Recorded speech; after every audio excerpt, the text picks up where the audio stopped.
actually continue with our discussion, or we do the in-depth discussion, let's have first the overview of the control concept. So what is an internal control? You'll basically hear them in your, if you'll have IT audit in the coming semesters, you basically will have to hear internal controls na paulit-ulit. In audit, internal controls are also mentioned because this is where auditors would assess the strength and level of internal controls of a particular auditee or audit client, and then the determination of the strength of internal control will actually dictate the scope and the in-depth audit that will be carried out. So the stronger the internal control, the lesser the scope.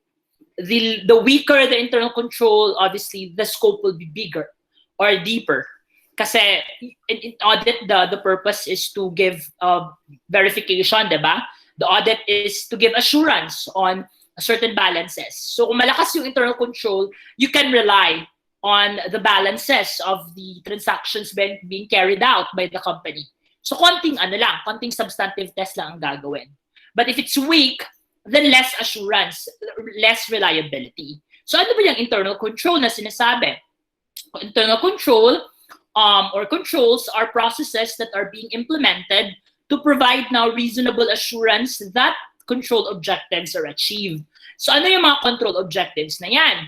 There are plenty. One is to safeguard assets. Yan yung pinakauna talaga, especially in an entity where assets are easily be appropriated or misappropriated. Ano ba yung pinakamadaling i-embezzle or i-misappropriate na asset?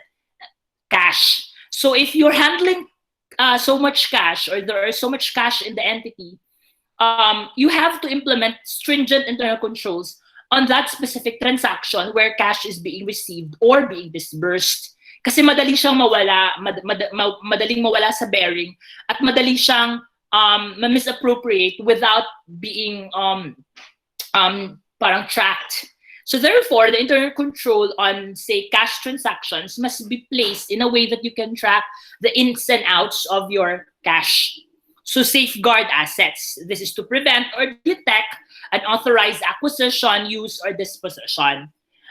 Another control objective is to maintain records in sufficient detail to report company assets accurately and fairly in record keeping. So yung nagme-maintain ng general ledger, they must also be subject to internal controls para walang magmamanipulate ng data or information. Walang assets that are underreported at wala ding mga liabilities that are overreported. Kasi if chances are may overreported liability or underreported asset, someone in the organization or entity must have already misappropriated something for his or her personal use. Another control objective is to provide accurate and reliable information, which is basically the objective of making financial statements. Prepare financial reports in accordance with an established criteria, and that would be the accounting standards. If you're in the US, that's the US GAAP.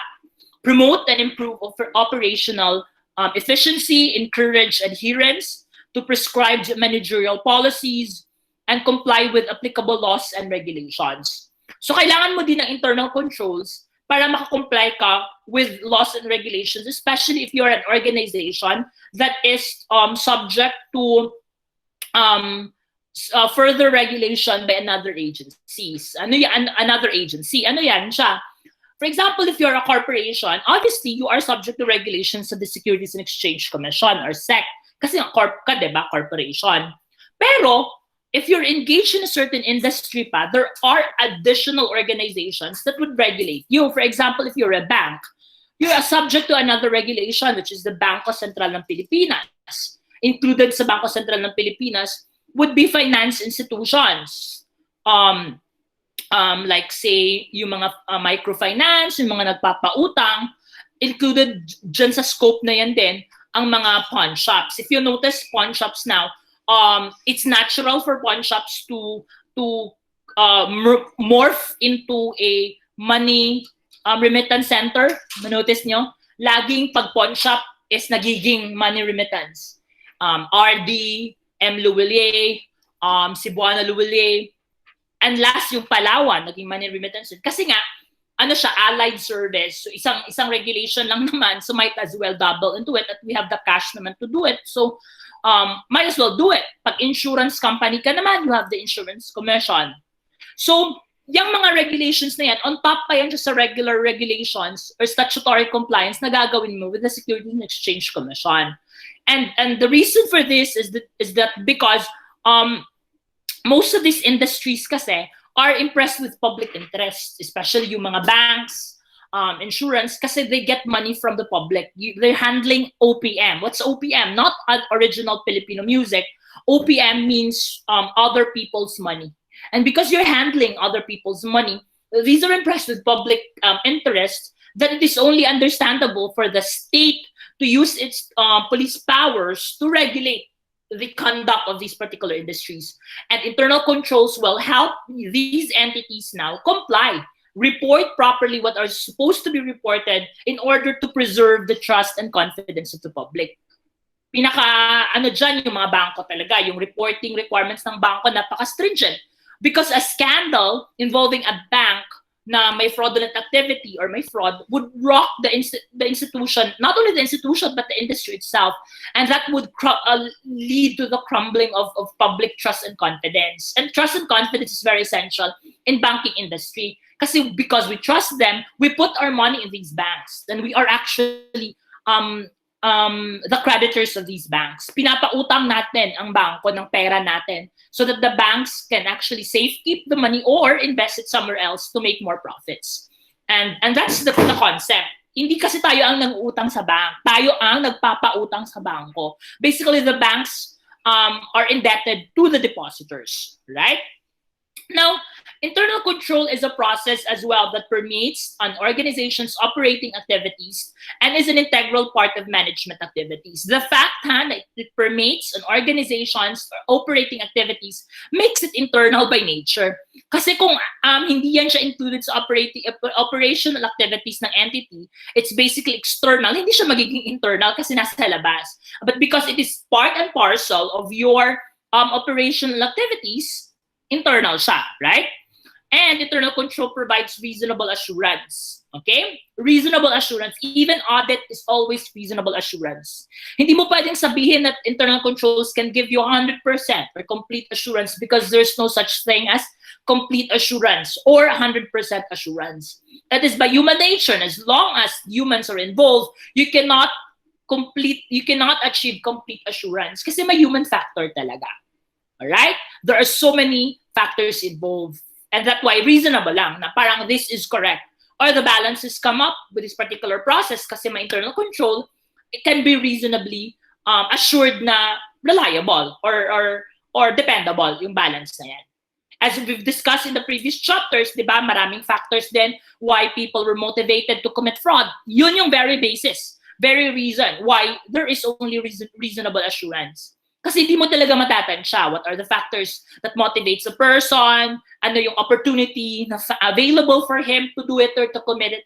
And that's only that has led now to the fact that only reasonable assurance can be guaranteed by these internal controls.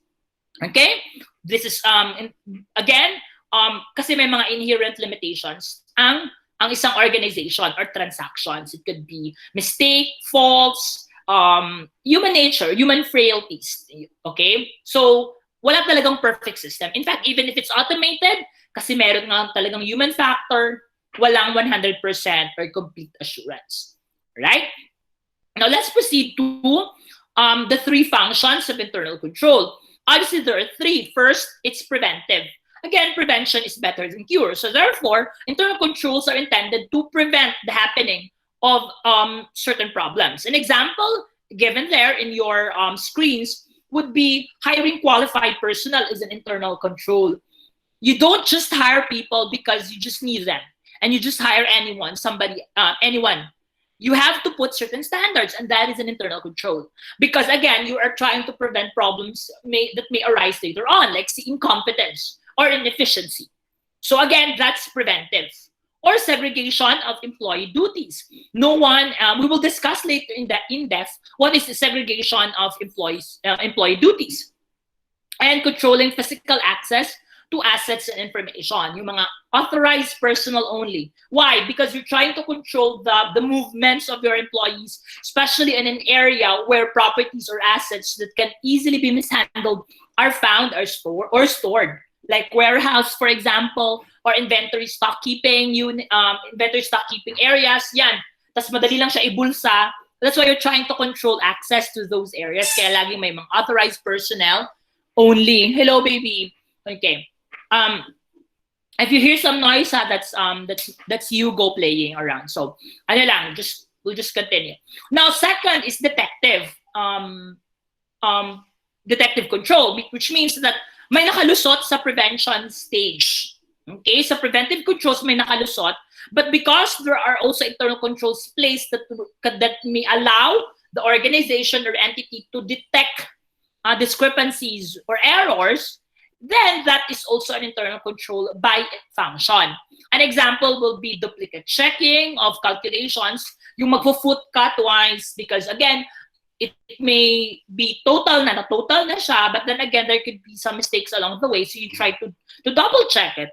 Also, preparing bank reconciliations. You reconcile transactions with respect to what appeared in the bank, and then you may find some unrecorded transactions or missing accounts. So, ayun, nadidetect siya. So, pwedeng i-rectify ulit.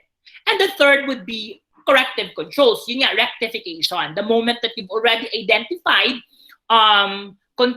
problems already, say, nakalusot sa preventive, nakalusot sa detective, tapos na-record na talaga, then you have to rectify or correct the problem. Example would be yung pag-backup ng files and resubmission of transactions for subsequent processing. But bear in mind, class, that for accounting information systems, there could be some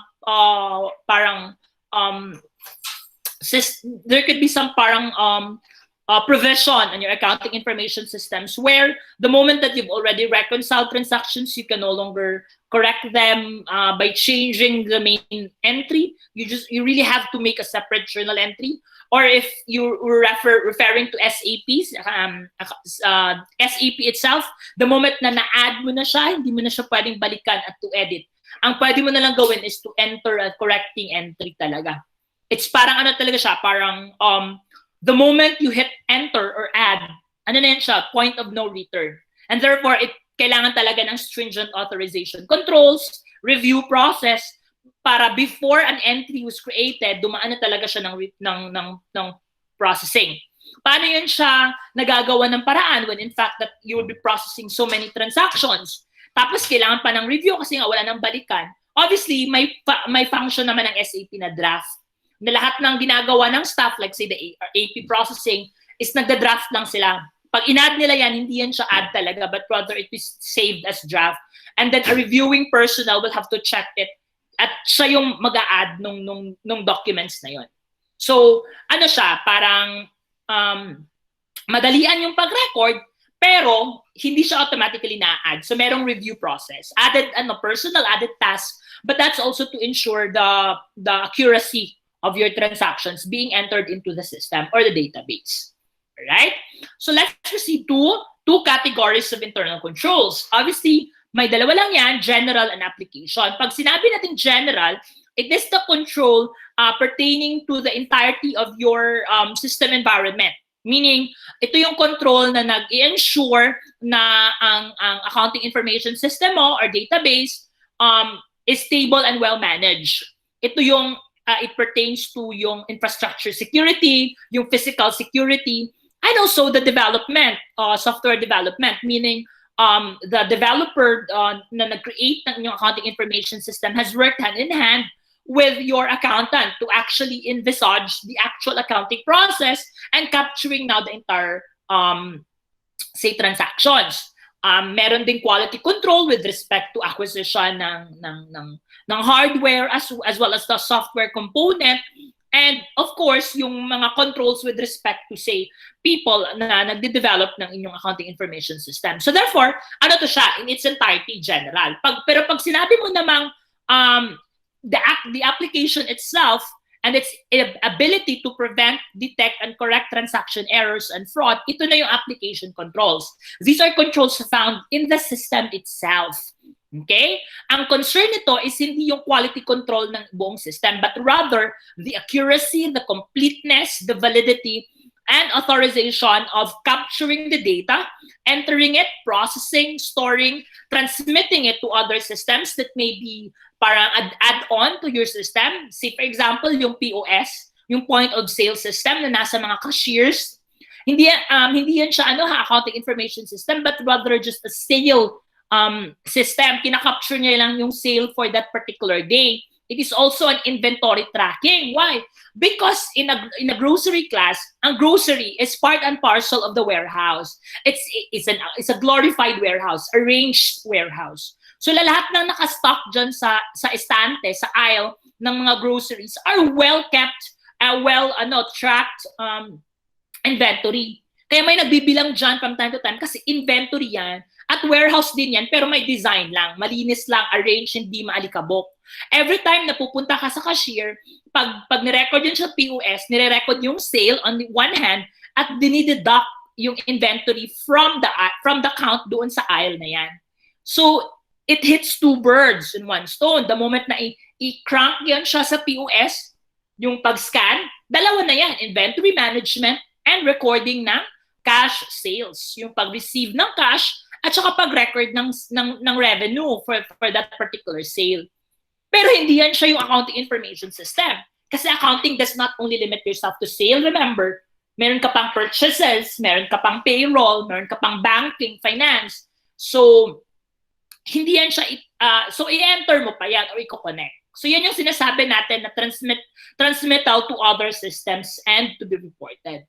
So, parang after the fact yan siya. At the end of the day, kukunin ngayon from the POS yung lahat ng data, i-store ngayon or i-record or reconcile in the accounting information system. And voila, meron ka ng record ng daily sales at meron ka na rin inventory update or balance. Alright?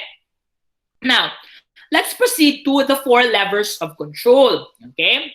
Isang Harvard professor na nagngangalang Robert Simons ang nag-formulate ng 4 levers of control.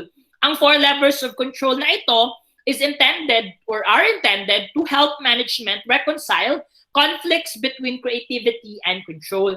Kasi again, pag sinabi natin internal control, it hampers the creativity or even the parang imagination ng mga managers and how to expand, how to do business. Kasi nga, pag sinabing ganito, gagawin natin na ganito, oy, wait, kasi kailangan nating tingnan din na ma-ensure na walang theft or walang pagnanakaw na magagawa. So it's a sort of limitation of how you do business. So, di ba, there's a conflict now because as managers, you are tasked to expand the business, to enter new frontiers, in ika nga. But obviously, this is a different era.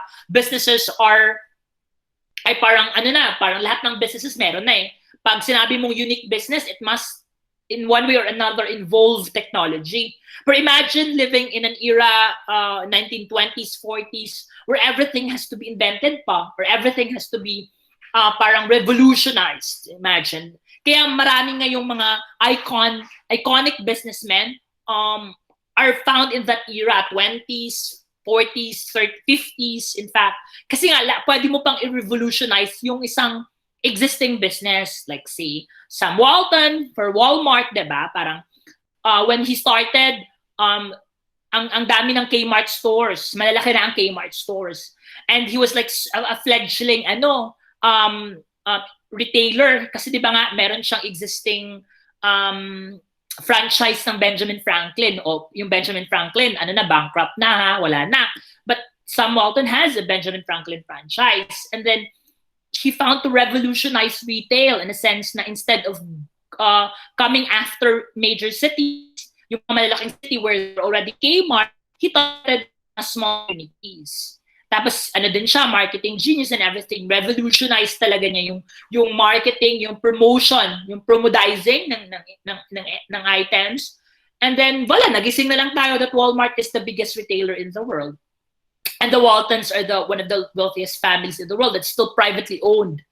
The Waltons may not be as rich as as Jeff Bezos, because Jeff Bezos is the wealthiest man on paper. But take note that Amazon's revenue is just around 1/4 ng entire revenue ng Walmart. So market value kasi yung company na yan eh. Pag sinabing Amazon, part and parcel niyan paper value, which is really the potential of the business to dominate. Kasi nga, di ba, tech company. But revenue-wise, now people are still shopping at Walmart. So Walmart is still the biggest retailer in the world in terms of revenue, the biggest in number of employees. So manotice mo, it survived time. Parang namatay na lahat ng competitors niya. Natalo pa niya yung much established businesses during his time kasi nga na-revolutionize niya. And that's creativity. And note that, to ensure accuracy, kailangan mo mag-impose ng control. Kaya from the word itself, control. So, may conflict. So, paano yan siya ngayon i-mesh, i-harmonize? Obviously, first there would be in formulating your organizational strategy, you have to consider yung belief system ng company, okay? A belief system describes how a company creates value, helps employees understand the management's vision, communicates your company core values, and inspires employees to live by those values. Sometimes if you join a massive corporation or a much established entity, meron na yung mga introduction on corporate values, ano ba yung prime objective ng company, what is the company's vision, ganun yan, pag established na ha. Pero pag ano pa lang naman family business, like yung makikita natin dito sa Davao, wala pa yung mga ganyong ka-etchosan. But if you go to Manila and you join, say, a much established business, meron na silang mga ganong introduction. But note that when these businesses were started, wala pang ganon. But because they've hired people with expertise or people that have been, went to university and were able to immerse with this kind of parang training, so introduce yan, at bigla naging ganon, yung mga corporate values na. But it is important kasi that as an organization, it is imperative that trickle down to each and every employee yung corporate values para you move forward as one. And these employees will also value kung ano man yung anything that the company will bring into the table. If manotice ninyo, yung belief system na yan is much ingrained in corporations that have already existed for so many years, and it's very prevalent during the weeks where ABS-CBN lost their franchise. Manotice niyo ang ingay ng mga employees nila sa social media, and you really see that the belief system of the company has been ingrained to these employees or members of the organization, that they really believe that they're carrying out a certain vision, or they're carrying out a certain calling, that their job is no more than just an ordinary job, but it is actually a calling that is very essential to nation building. Ganun talaga ang paniwala nila, because it is a belief system that has been ingrained to them through the years. Right? Parang pagpakinggan mo sila, I mean, I'm not mocking them or anything. It's because, I respect what they do, and I also respect how the company has able to transform into what it is today. But if you notice talaga, pagpakinggan mo sila, it's as if that the country will crumble. The Philippines will collapse if they don't have the franchise. Ganun talaga the way ko sila pakinggan, because they really believe in the significance of their organization to nation building. And that's how effective the communication of ABS-CBN to its workers and to its employees. And that belief system is very essential in actually meshing conflicts between how the organization will move forward and how to implement these internal controls. Another lever of control is the boundary system, where it helps employees act ethically by setting boundaries on employee behavior. Okay? Instead of actually telling employees what to do and what not to do, okay, employees are given the freedom or encouraged to be creative in problem solving and meeting customer needs, but at the same time, meeting the minimum compliance of certain standards or rules provided by the organization. An example, again, is with ABS-CBN and their journalists, because they have a code of ethics. And this code of ethics is not something like a straight jacket that stops journalists from doing their job. But this code of ethics is just a guidelines on what are the metes and bounds of journalism, in a sense that you can do whatever you want, but remember these certain standards. If you get a scoop, you get the other side or other party. From time to time, this may be disregarded. From time to time, these code of ethics might have been forgotten by some, but it doesn't invalidate the fact that the code of ethics has been the Bible of ABS-CBN journalism. That it is a internal censorship, kumbaga. We don't censor media because, again, we are for press freedom and we are for freedom of expression, especially in a democratic country like the Philippines. So walang body talaga na nagsisensor sa kanila. And that's why organizations, news organizations, have to self-censor themselves. Like if they felt that this is already libelous, if this is already unethical, they don't do it. All right? And I'm not sure how Maria Ressa is keeping up with all the awards that she's ripping internationally, but I don't think she's ethical, really, with how she tweets and everything. That's no longer journalism. That's chismis na lang sometimes. And she's getting awards internationally because she paints herself to be a victim. And she has the penchant of actually making the news about her. And you don't hear Jessica Soho do it. And Jessica Soho is a freaking Peabody Award winner. If sinabi natin journalist sa Philippines, it should be Jessica Soho. Because Jessica Soho is a Peabody winner. It's a fucking Peabody winner. But she doesn't tweet, she doesn't make the news about herself, but she delivers. And that's what journalism should be, right? You don't frame narratives, you don't frame opinion. You present news as it is and allow people to generate or form their opinion. The moment you frame opinions for political leanings, I don't think you're still a journalist. You ceased to be a journalist because journalism is supposed to be truth tellers. And the moment you cease to become a truth teller, you're no longer a journalist. All right? Third, a diagnostic control system. It measures, monitors, and compares actual company progress vis-a-vis budgets and performance goals. All right? So the moment that there is a diagnosis that can come up during the design and implementation of internal control, the feedback would allow the management now to adjust and fine-tune the inputs and the plans that will be implemented later on. Kasi kailangan mo ding malaman kung ano yung opinion ng mga nasa front lines, yung mga ano talaga, sinasabing ngayon frontliner, but yung mga ano talaga, yung nagpa-process ng transaction on a day-to-day basis, sila yung nakakaalam kasi ng mga challenges ng pagpa-process. And therefore, you have to listen to them. Sometimes kasi the designers are already in their bubble, in their echo chambers, saying that this must be effective. This has been proven effective, blah, blah, blah. But they haven't done it talaga in actual practice. They're not the one processing it.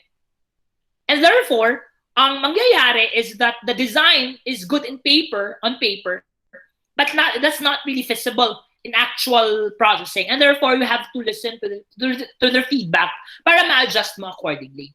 And of course, the fourth one is an interactive control system that helps managers now focus the attention of the subordinates on key strategic issues and be more involved in their decision-making.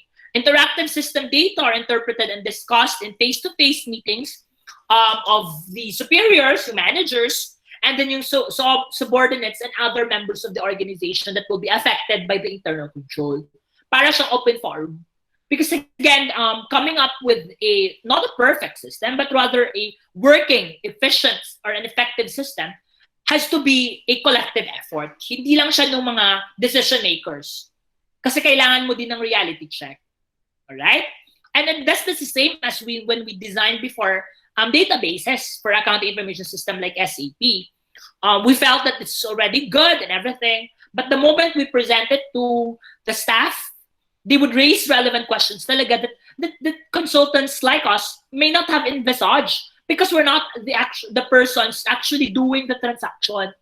And also, there are also limitations in how we envisage transactions. So nakakalam talaga nun, I may be learned in terms of say accounting, finance, database building and everything, but I haven't done processing accounts payable on a daily basis in my entire life.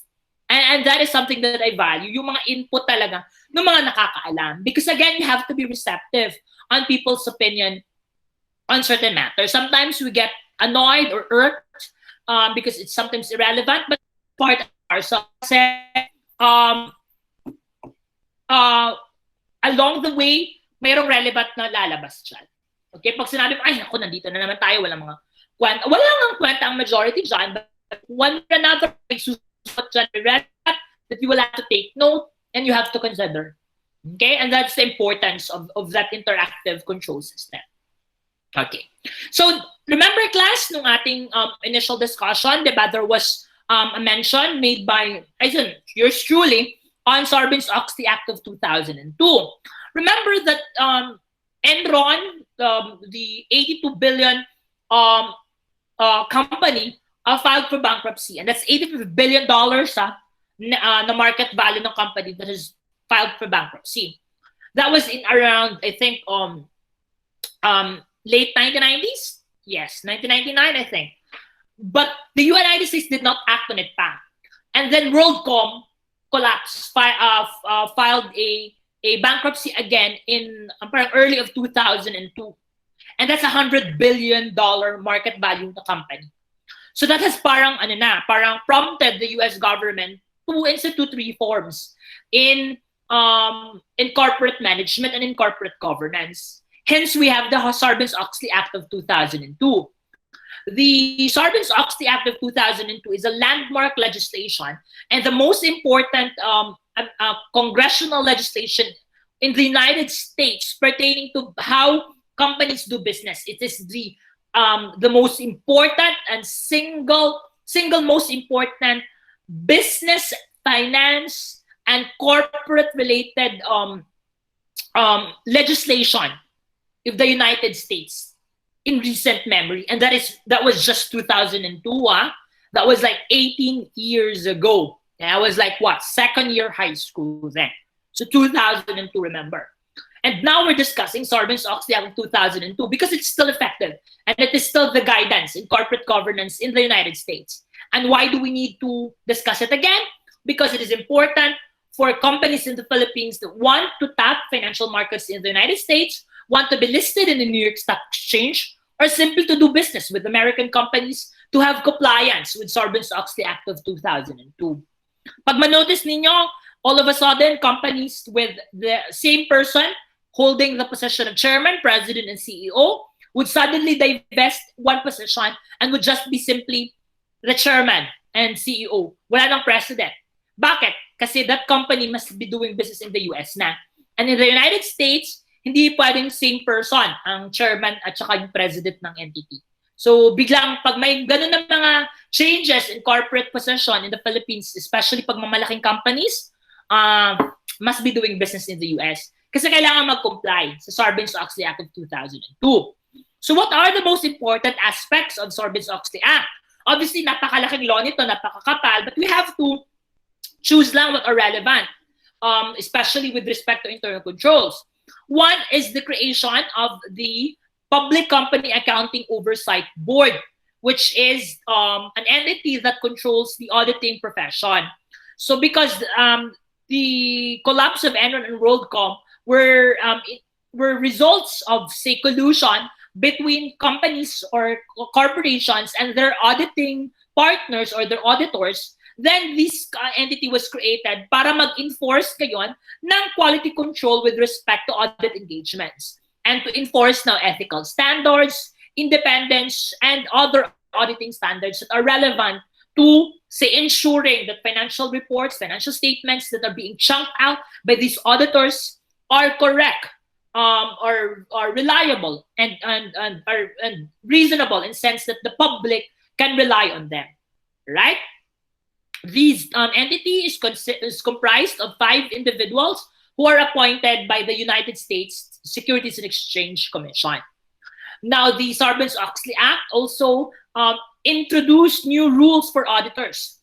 And these are rules that require auditors now to report on specific information, such as critical accounting policies and practices, if these accounting practices are critical to the overall balances presented, and in a sense, that these are disclosed to the public in order for the discourse or for the public to weigh whether these accounting policies and practices are reasonable, that they are still well within the bounds of acceptable principles. Kasi sometimes may mga ganon. Say for example, ano ba yung company sa US na weird ang reporting nila nung I forgot, nasa tip ng tang ko. But that is still well within the bounds. Weird nga lang yung pagtitreat nila ng certain amortization or impairment something. But that was being disclosed kasi nga ito na yung requirement eh. Pag may mga critical accounting policies, kailangan i-disclose siya dun sa disclosure ng financial statements. Okay? Including yung design ng information systems as well as the implementation. Audit firms can no longer provide services to companies if top management was employed by the auditing firm and worked on the company's audit in the preceding 12 months. So yung mga alumni or mga former partners ng auditing firms can no longer be employed by their clients or their or audit clients within 12 months after parting ways from the auditing firm. Hindi na rin pwedeng i-audit ngayon by virtue of Sarbanes-Oxley Act yung mga consultancy clients. If a client is already a consultancy client or a tax client, that particular client can no longer be an audit client. Inverso, if it's an audit client already, that particular client can no longer be client with respect to tax engagements and consultancy. Yan yung naging problema namin one time when I was preparing a proposal for a subsidiary of a British conglomerate. So I was preparing for a tax engagement with them because they've received an assessment from the BIR. But there was already a pronouncement by PwC, the entire PwC, that audit clients can no longer be tax clients. And since we are the number one in the UK, majority ng business in the UK, in fact, the number of clients, audit clients ng PwC in the UK is like the biggest. And these are like the top 100 clients talaga. Yung sinasabi natin FTSE, yung top 300 companies in the UK are audit clients by PwC. Hindi naman lahat, but majority. So ngayon, because they're audit clients, we can no longer give them tax engagements. And I've already prepared na stock lang ako dun sa independence checking. So that's also important para hindi kasi, ang iniiwasan dyan would be yung checking ng work. Kasi an auditor may not necessarily disclose the problem with the tax engagement kasi same firm yung nag-handle. So may conflict of interest. So ganun yung mga ina-avoid ngayon ng mga rules for auditors, especially yung enumerate ng Sarbanes-Oxley Act of 2002. Now, another would be the new role for an audit committee, and that's being implemented na in the Philippines. Yung sinasabi natin audit committee, which is independent compared to the being part of the board of directors na parang pwede silang i-dictate. In this instance, an audit committee must be on the company's board of directors, but they're independent, meaning they're only answerable to the chairman. Parang sa chairman is i-relay lang nila yung decision, and that particular decision would be the picking or hiring of an auditing firm. But one member of the audit committee must be a financial expert, and the audit committee hires, compensates, and oversees auditors who report directly to them. And therefore, hindi pwedeng ng management, especially the active members of the management, like the president, the vice president, the CFO, yung auditors. Kasi the auditors can be emboldened with the fact that they're only answerable to an independent audit committee, which is comprised of members of the board. All right? Another would be new rules for management. Sarbanes-Oxley Act requires CEO and CFO now to certify financial statements and disclosures are fairly presented, reviewed by management, and are not misleading. And auditors were told that all material internal control are oh my God, ano nangyari? Oh, by the way, guys, pala next time, pag nag-invite ako ng calendar, huwag kayo mag-confirm. Kasi napupuno yung email ko ng confirmation, confirmation emails na parang you're accepted the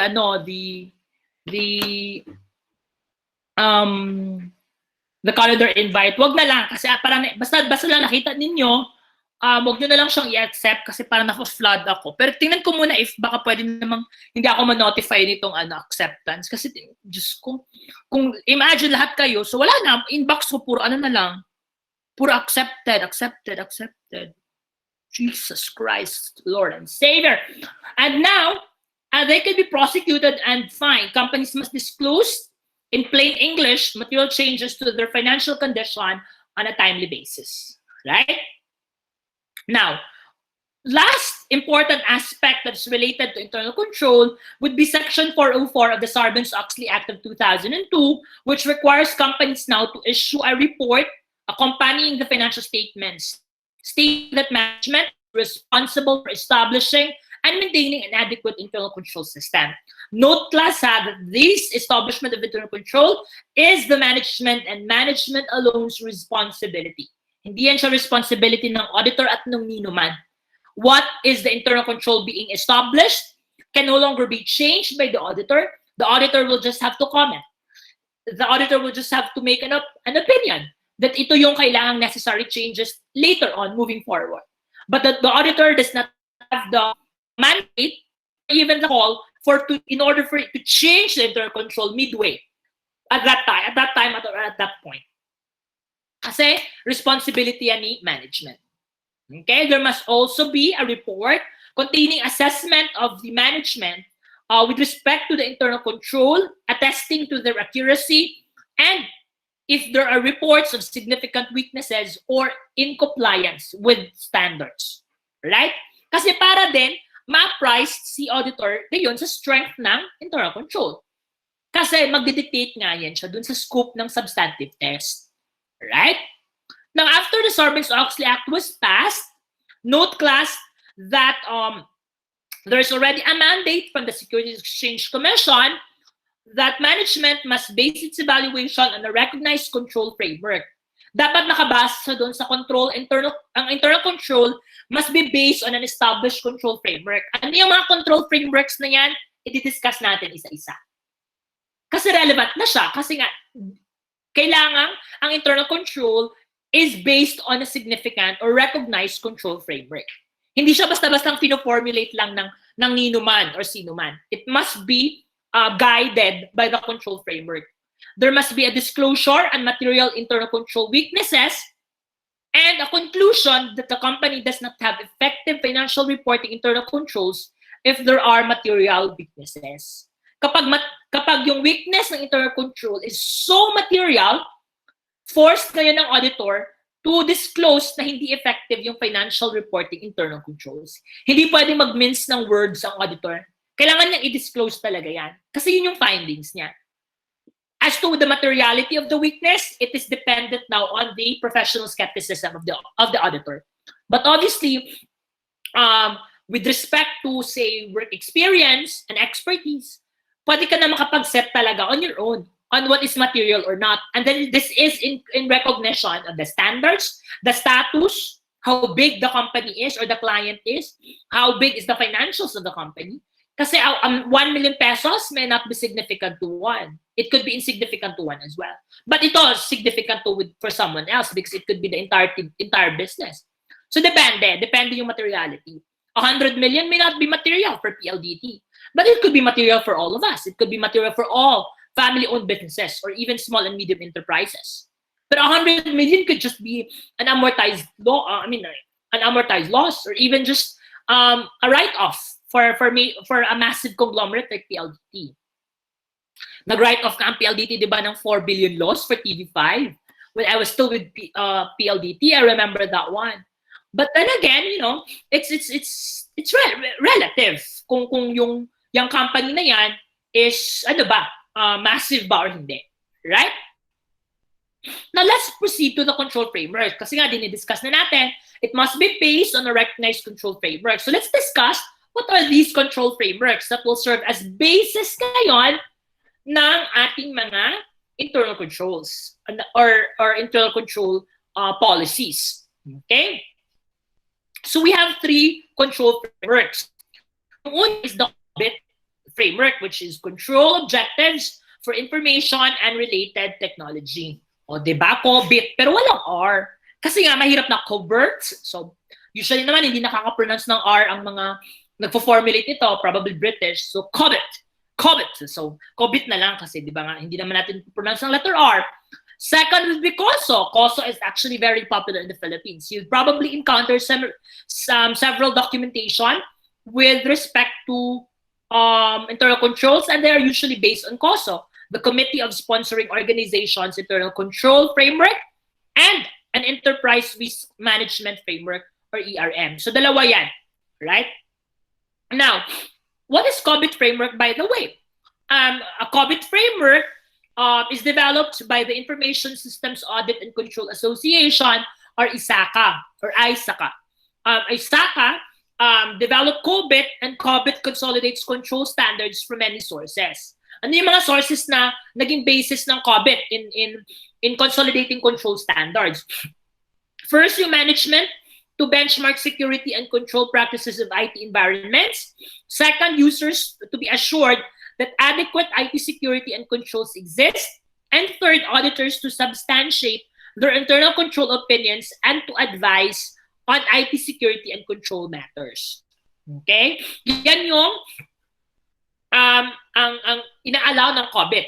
Una, obviously, since responsibility nga ng management ang pag-determine or pag-design or pag-establish ng internal control, kailangan ang management din ang magsiset ng benchmark on security and control practices. Gaano ba kahigpit ang security? Ano ba yung best control practices? That's management prerogative. Okay? Another is an assurance that there are IT security and controls that are employed within the accounting information system, protecting now users' privacy and user information. So kung for example, nagre-require siya ng user information for control or for access, there must be adequate security protecting now users' privacy and of course, private information. And third, may substantiation coming from the auditors that the internal control opinions given are based on their evaluation of the IT security and control matters. Okay? COBIT, also called COBIT 5 kasi nga may 5 principles yun siya na guidelines with respect to designing your internal control. It prescribes now best practices for effective governance and management of information technology. So COBIT 5 siya nga kasi may mga 5 key principles. So ano itong mga 5 key principles na ito with respect to governance ng IT framework? Obviously, we have 5 here. So yan yung 5 framework na yan. First is kailangan ma-meet yung stakeholder needs. Kasi nga meron tayong internal control, obviously, sino-sino ba yung mga stakeholders na yan? And these internal controls are designed in a way that we actually meet the needs of the stakeholders. Sino ba yung mga stakeholders na yan? They could be the users, they could be the shareholders, they could be the management, creditors, okay? So the COBIT 5 help users customize business processes and procedures to create information system that adds value to its stakeholders, okay? Another principle is covering enterprise end-to-end. It means na ang focus ng internal control is not limited only to the IT operation, but integrates now all other functions and processes into all functions and processes of your IT system, your database, or your accounting information system into the company-wide functions and processes. Kasi meron pang other information systems na hindi AIS. There could be a separate system for payroll function. They could be a separate one for content management system. Marami pa yung mga systems na yan. And they must be coordinated in a sense na pwede silang ma-connect para walang repetition of tasks or certain functions. Kapag, for example, kailangan ng ganitong data, hindi mo na kailangan gawin ulit because this could be generated or this could be a report na already available from another information system. Third is to apply a single integrated framework that the COBIT 5 can be aligned at a high level with other standards and frameworks so that an overarching framework for IT governance and management is created. Fourth is to enable a holistic approach. Sure, di ba? Very pageant answer. But obviously, that's one. A holistic approach, parang the overall development of your internal control must be holistic in a sense that the effectivity, the efficiency are all ingrained in all aspects of your internal control development, and the ensuring the effective governance and management of all IT functions in the company. And fifth is the separation of governance from management. Okay? Paano yan siya malalaman na separate? Kasi iba yung officers ng company that are handling the day-to-day, their code management, and of course governance, which is the board of directors. So magkaiba yan. Pag sinabi natin governance, BOD yan. Pag sinabi natin management, yan yung president, CFO, vice president, general manager, yan. Note kasi class that some of these officers may not necessarily be a member of the board. But chances are the president is a member of the board. The rest hindi. Alright? So magkaiba ang governance. And always bear in mind that pag sinabi natin corporation, the governance is always the BOD. Kasi may mga certain acts na hindi pwedeng gawin ng management na kailangan may board resolution. And therefore, ang last say talaga is the board of directors. Kasi kung walang board resolution, hindi din talaga makaka-enter into transactions ang management. And therefore, you can already infer from the fact that management is not really the governing body. Diba? Kasi kailangan pa nila ng payagan ng board of directors. Right? Now, let's proceed to COSO's internal control framework. COSO, the Committee of Sponsoring Organizations, is comprised now of different entities. Meron dyang American Accounting Association, or the AAA, the AICPA, which is the American Institute of Certified Public Accountants, the Institute of Internal Auditors, kasi internal auditors talaga ang gumagawa or nag-assess ng internal controls. Kasi nga, internal controls, Jesus Christ. The Institute of Management Accountants, kayo yon, and the Financial Executives Institute. Right? Kasi in other countries, meron na talagang clear delineation ng task ng CPAs saka ng management accountants. So merong sariling institute talaga for management accountants. Right? In fact, mahal din ito itong CIMA na to. Yung Chartered Institute, yung para maging CMA ka, God, mahal din yan. So, you can take that one, but that's very expensive. Pero, ano naman, gamit na gamit naman. Because it's really, it can be used for mobility sa corporate world later on. Kasi hindi naman lahat CMA. Kung rare ang CPA, mas rare ang CMA. So, you have to consider that one as well. My seatmate is also a CPA sa PwC. She also took CMA. She reviewed, I think, on the weekends.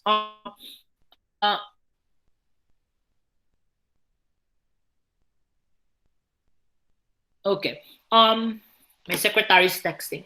Okay, so wala akong cancel ng client. Whatevs. So you have to take that one then para bongga. Mahal nga lang, pero maganda sigurong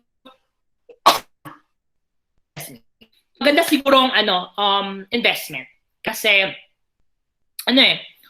magagamit mo talaga siya sa corporate world. Alright? In 1992, COSO issued the Internal Control Framework, or IC Framework, which is widely accepted as the authority on internal controls and has been incorporated into policies, rules, and regulations used to control business activities. Sabi ko nga, ito yung pinaka-common talaga. Pag pinapagawa ang company ng internal controls, wait lang ha.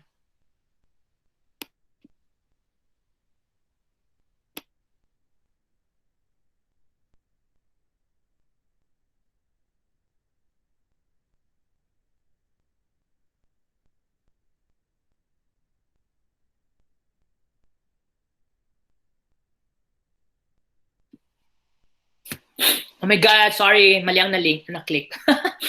Okay, wait lang ha.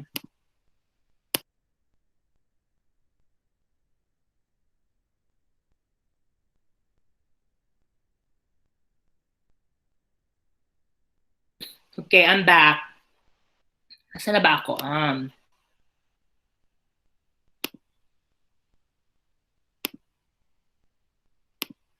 Yan.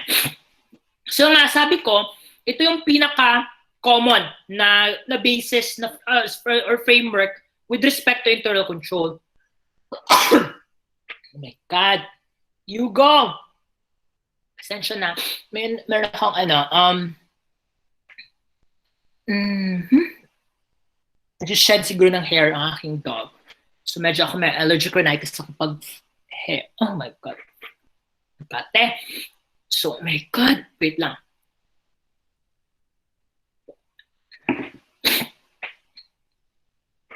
Now, in 2013, the internal control, oh my God. Oh my God. You go. Oh my God, wait lang. Ang kate. Inom na lang ako ng gamot later. In 2013, the internal control framework was updated to better deal with current business processes and technological. Oh my God, wait lang.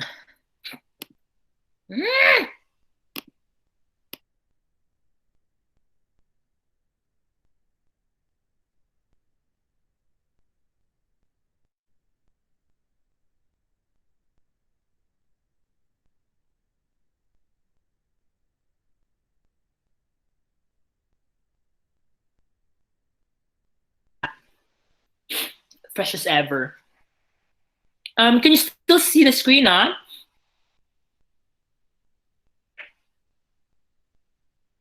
Nakikita niyo pa yung presentation?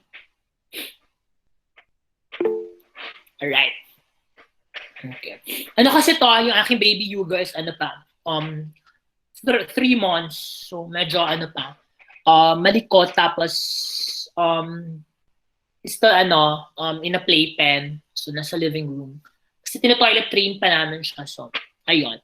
This is a golden retriever, obviously. So kasi hindi naman kumukuha ng ibang dog yung aking boyfriend. So it's always a golden retriever for him. So we decided to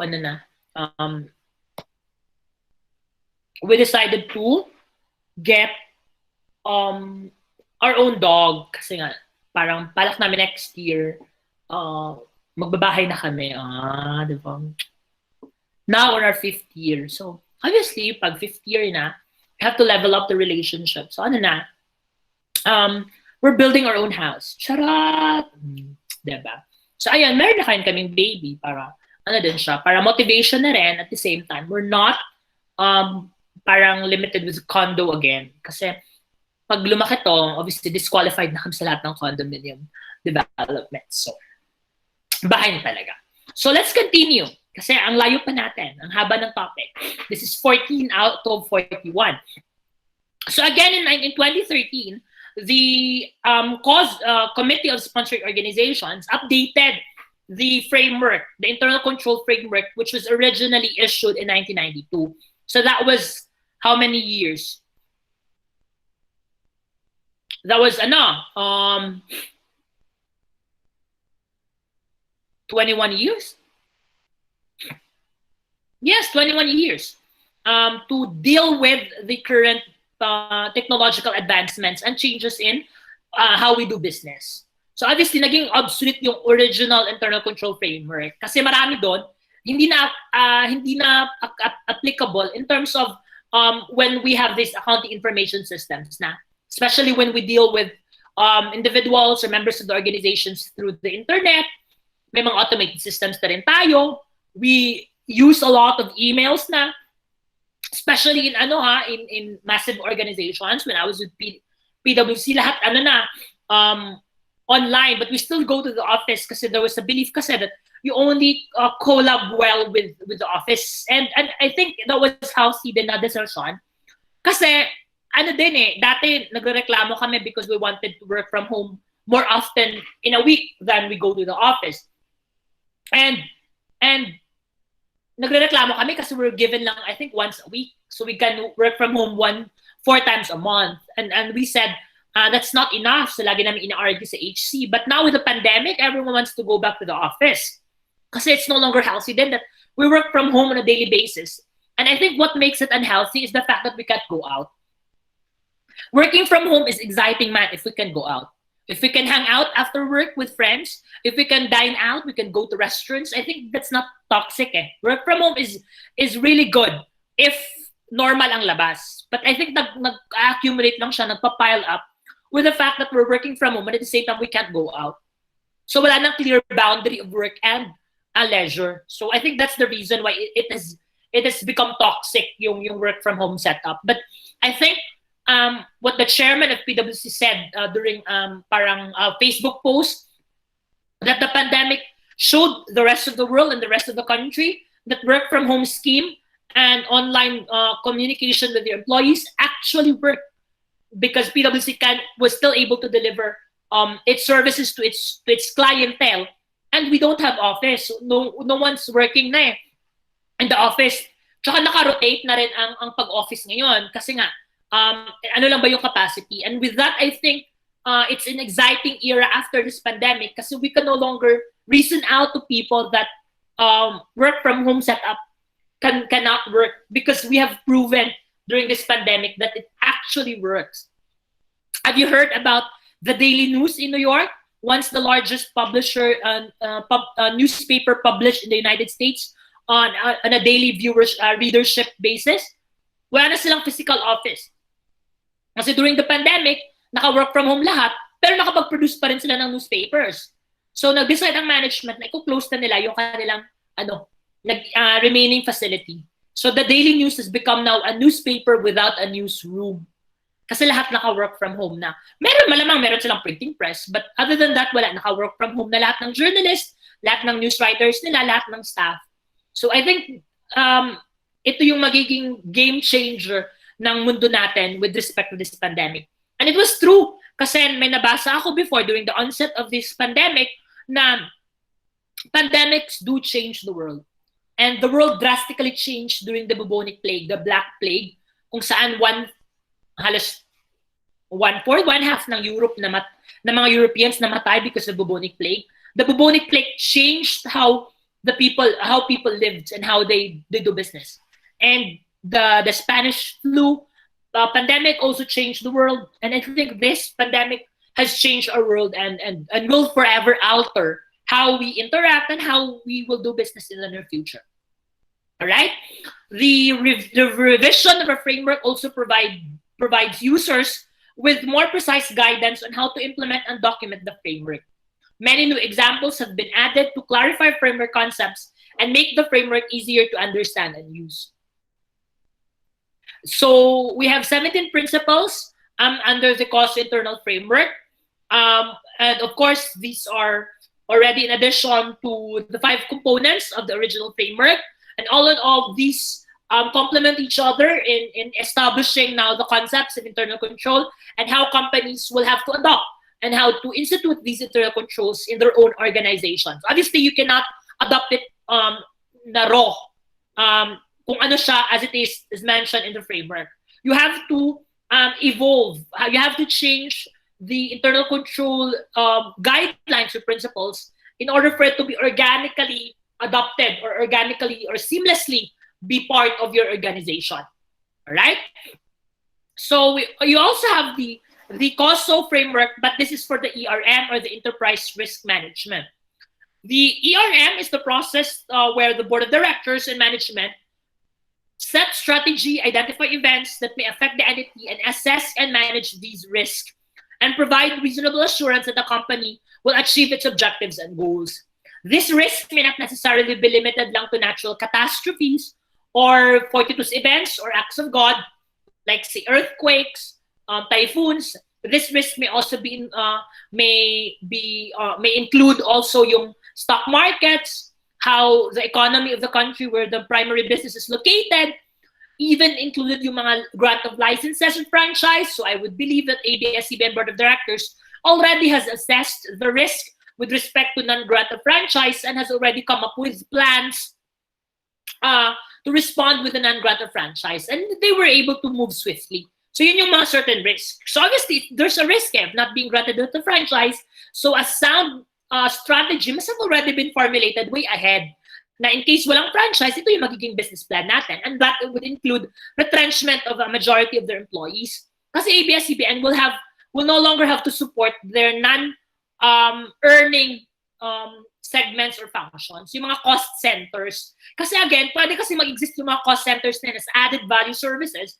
Kasi ABS-CBN Channel 2, the free TV channel, is making a lot of money. So it can support even if these segments are not making money.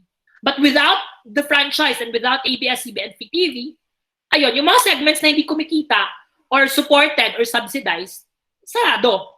Included dyan yung ABS-CBN Sports.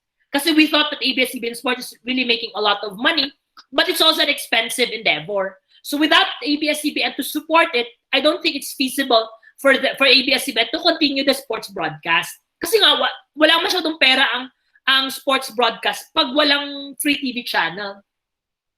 Unlike NBA or other sports that thrive on cable, yung mga local sports na yan, they are still supported by local advertisers. And I don't think advertisers will have to pay a big chunk of money if yung game ng UAAP mapapanood lang ng live stream.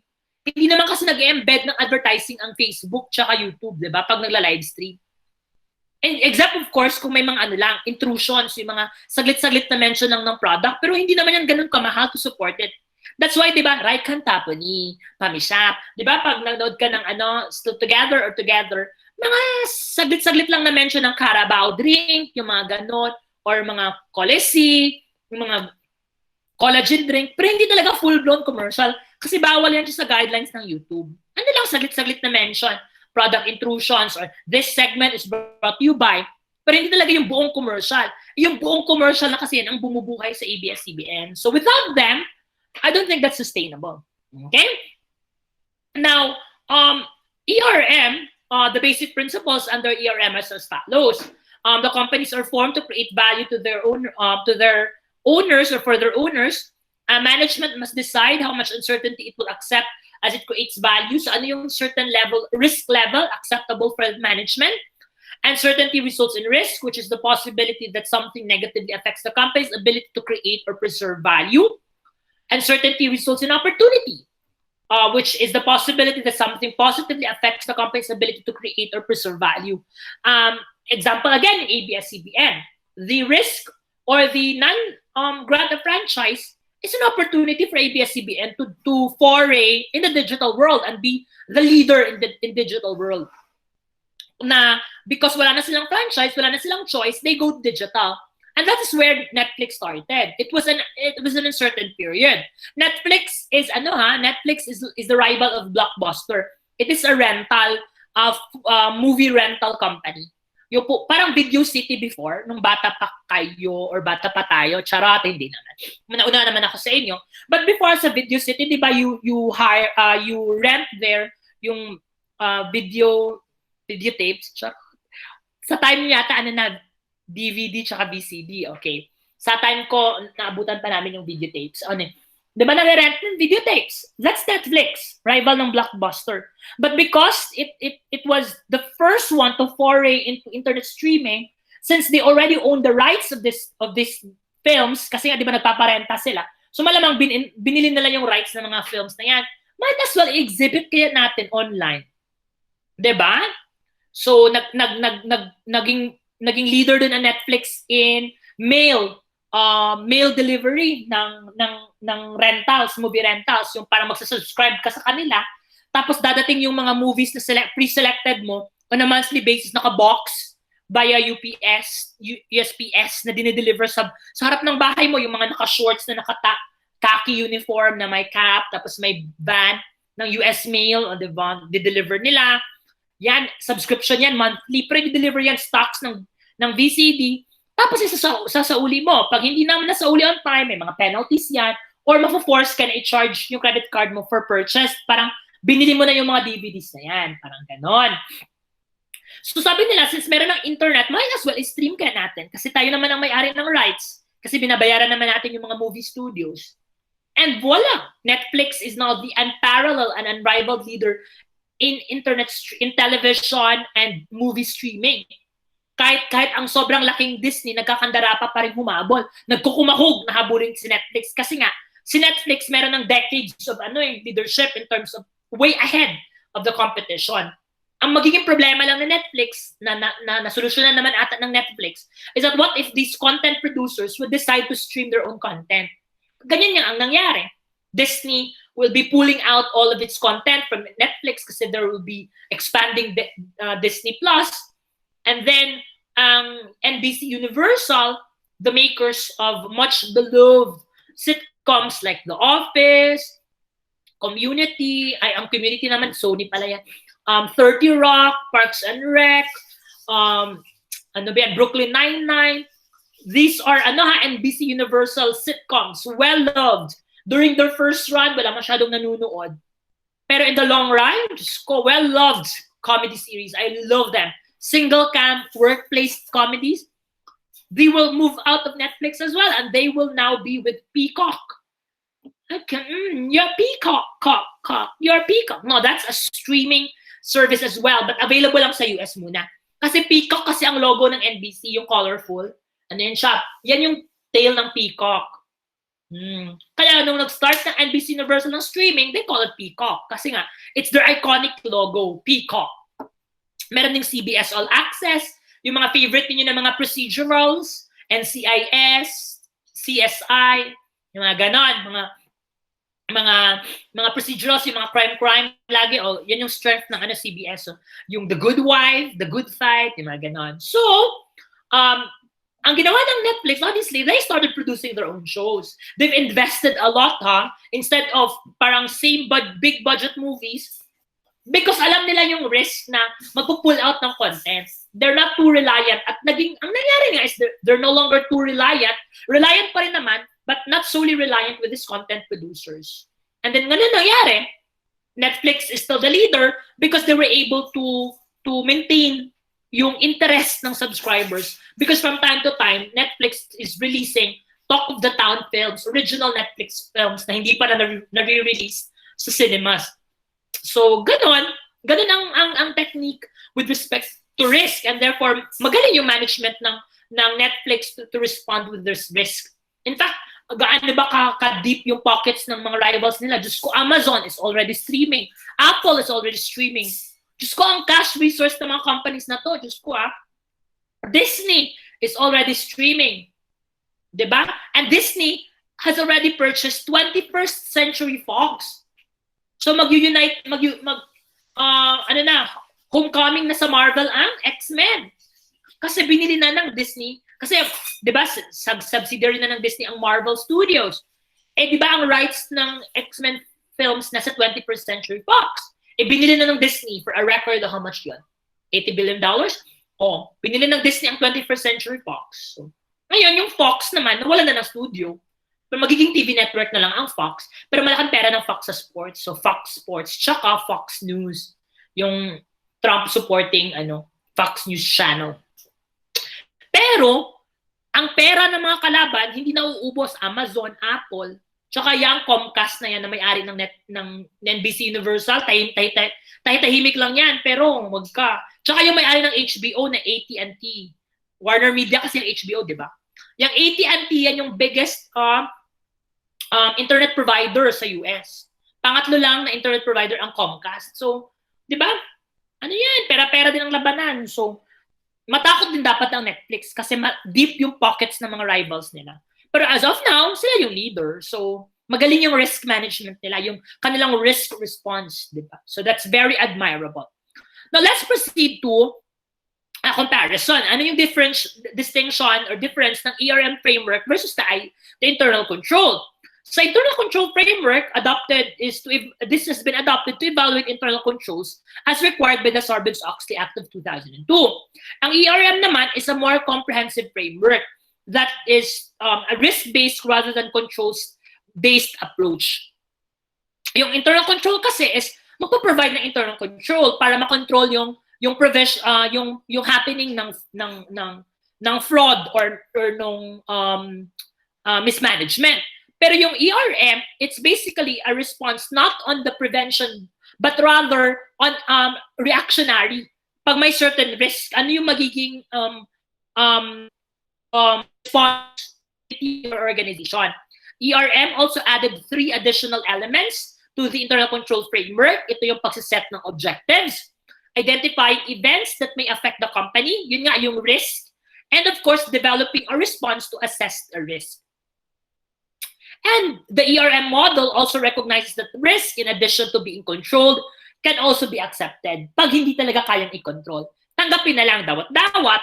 It can also be avoided, it can be diversified, it can be shared, or it can be transferred. Right? Kasi may mga risk naman talaga, class, na hindi talaga kayang i-prevent. But they can be minimized. They can be cautioned in a way that the impact of that particular risk is manageable or negligible, in fact, kung possible pa yan. Right?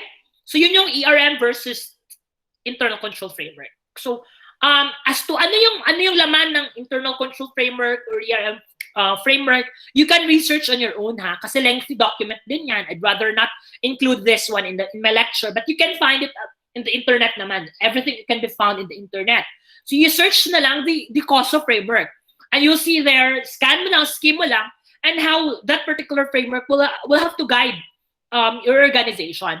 Pero malamang sa malamang, if you will be working later on, tapos may mga needs ka na kailangang pagawan ka ng report na ganito, you'll probably encounter COSO internal framework and COSO enterprise risk management framework to guide you para dun sa report mo. Magandang din to, source ng vocab, ng terms with respect to reports for clients or for management. But you have paraphrase para its own your own words. All right? Now, let's proceed to internal environment, but we'll finish 10:50, right? Tama?